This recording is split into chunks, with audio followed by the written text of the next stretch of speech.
this is also about that sort of data, the real stuff, because governments might be happy to give you pothole data and planning application data, but there's other stuff which you have to fight for a little bit. So this is an example of an issue where there's a lot of government data around it and company data, and no one wanted to tell you anything about this. This was an environmental catastrophe over in America. They have strange ideas about what's private and public. If a company leaks a lot of materials into the environment, that's its own business. It's not your business in America.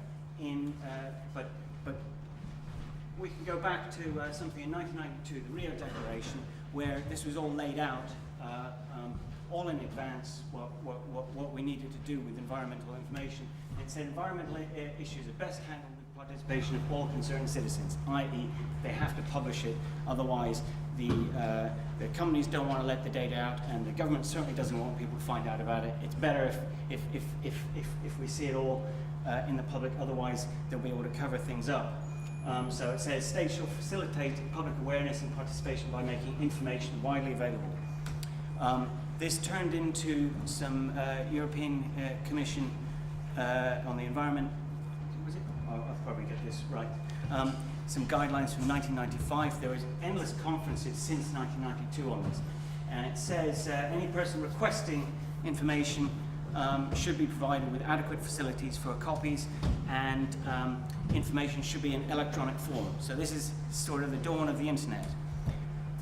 Then this comes to a very important treaty from 1998, with its long title was Access to Information, Public Participation in Decision Making, Access to Justice in Environmental Matters. So this is signed by all of Europe, not North America, of course.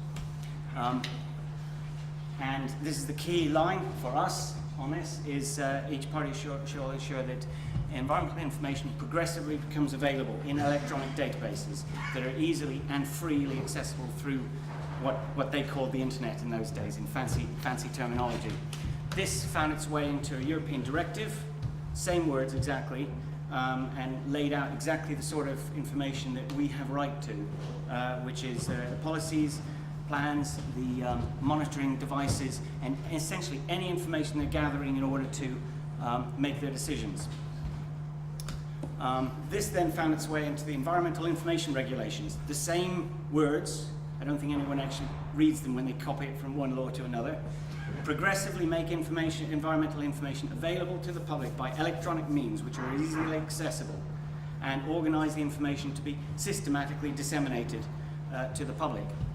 And let's see, so information includes facts, analyses of facts, and all sorts of policy statements. So this was sort of the basis. This is actually the basis of the Freedom of Information law that we have in Europe. In Ireland, you have to pay for freedom of information requests, except if it's environmental information regulations, in which case they have to give it for free. That's what it says in the treaty.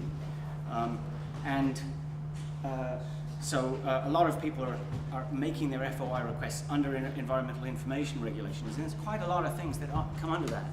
So I'll quickly run over some data, which we'll get onto the Scraper Wiki bit, some data that I found more recently. I'll keep going over this one. There is a page for every single oil well drilled in the North Sea. Could be relevant if there was a leak, to have this information already public, so you know what wells are around, how deep they are. The information's inconsistent. I believe this is from their database. Their database just says feet and meters. It doesn't convert it to a unique depth. Why do they need to know what the depth is? It's just on their files. So this is the code that we use to scrape it. So earlier on, Rufus said that developers who is it? There was a person after him said that developers do stuff that's kind of magical. Not really. It's just a straightforward language. In this piece of code, you don't need to do a developer to spot that it's sorting out the feet and meters in this and converting them both into meters, so that when put into a database, you can list how many wells are being drilled and how deep they are per year. And we started drilling deep wells in the North Sea in about 1994. There's some mistakes in this data set as well. I don't believe there are any 4,000 meter deep wells, but They key in feet and meters. Problem with data is all sorts of mistakes happen in it, and it sort of shows that they're not really using it further on. Certainly not doing any graphs like this. This might be the first such graph made. Otherwise, they would have spotted it. There's other data which you can really pry out. Every time there's a leak, they have to fill in a form and send it to the government, and you can obtain these pages, and then I guess we don't have to ask them kindly to enter it into a database and give it in RDF or something. We can use those treaties to demand that this data is progressively released in electronic form, and they know what electronic form is from back when they signed the treaty. So it would be an interesting project to get. There should be a project which systematically gets these things out and puts them into a public database as required by the treaty. Here, let's see, do I have any time? Let's just double check. No, all right, so this was a set of other, a little bit more ScraperWiki work I did. These were just historic buildings. There's inconsistencies in data everywhere. This is the case where you just have dates the wrong way around. If you put this in through if you try and use standard tools that aren't programmatic, you'll never catch this properly. That's the conversion code sitting in ScraperWiki.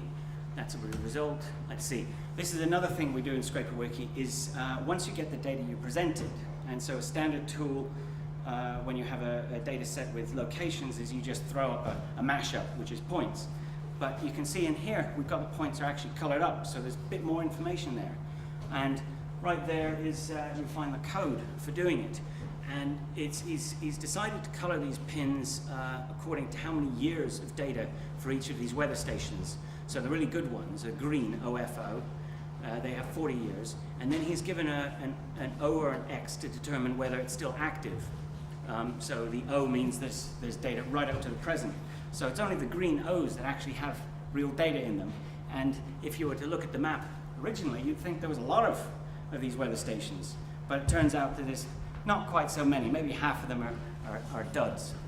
So this is a standard of presentation. And once again, it requires a small, trivial piece of code to put it together into a map like this. You won't be able to use standard tools very easily. This is a page from ScraperWiki where I've scraped a PDF file. So there's the PDF right there of environmental infringements, and I've managed to get it into a table.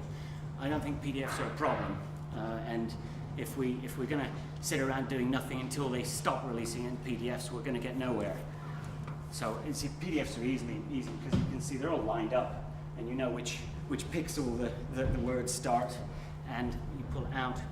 The code here, it's also no mistake, this looks like Wikipedia. So if you clicked on the edit, you'd find out how it does it, and when you come across another PDF, you can use that as a basis. And a second thing is you have many places where little pieces of information are reused. In this case, we've got a little statement in a Wikipedia page. Just under 4.5 million people live in the Republic of Ireland.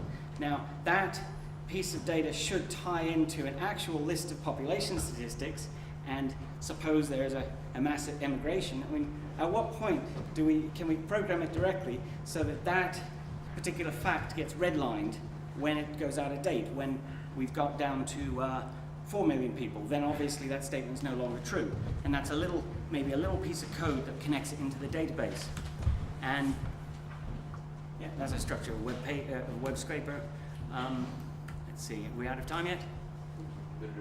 A minute or two. Okay, so this is a standard structure of a web scraper, of the large one. So this is the large web scraper I wrote for They Work For You, where you take each page of data, which is the full debates. You have to apply corrections to it because there's always typos in it. Runs through the parser, which will then convert it into your nice XML, and that's another pile of code. And then eventually you start feeding it through into the presentation, which is the viewer would be the thing that emails it and so forth. So this is the structure I want to almost force every web scraper to work within. And that's yeah, and this is what we're sort of building in the Scraper Wiki. I'll finally end up with, you don't have to rely on data that's just produced by governments. You can actually go and get your own data, or set up websites that collect your own data. Now, this is one where we set up and collected election leaflets as they came through people's doors. You just upload it to our website, and we had 6,000 election leaflets over the campaign period. This was the first database of its kind. None of the journalists were ever interested in it until suddenly someone gets prosecuted over a leaflet. And I've had 5 phone calls from BBC journalists in the last week, which tells you how useless journalists are, because we were pestering them for the last year, saying there's a story here. So I would never rely on journalists, okay? And I found this key to why you should never rely on journalists back in this book in 1922. I'll let you read this yourself, but it basically says we're on our own. We have to be able to build tools for making the unseen facts intelligible to ourselves, and don't rely on journalists, and we have to inform the public in this way, and it's a matter of survival on environmental matters. Thank you very much.